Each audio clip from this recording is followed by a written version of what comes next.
اور ان میں بعض ایسے ہیں جنہوں نے اللہ سے عہد کیا تھا کہ اگر وہ ہم کو اپنی مہربانی سے مال عطا فرمائے گا تو ہم ضرور خیرات کیا کریں گے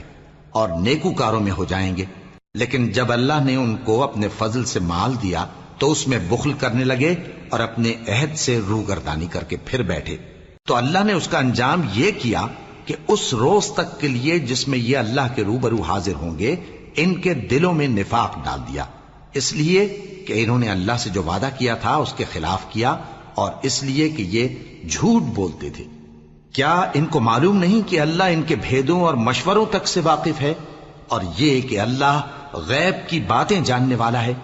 جو مسلمان دل کھول کر خیرات کرتے ہیں اور جو بیچارے غریب صرف اتنا ہی کما سکتے ہیں جتنی مزدوری کرتے اور تھوڑی سی کمائی میں سے بھی خرچ کرتے ہیں، ان پر جو منافق تان کرتے اور ہنستے ہیں اللہ ان پر ہنستا ہے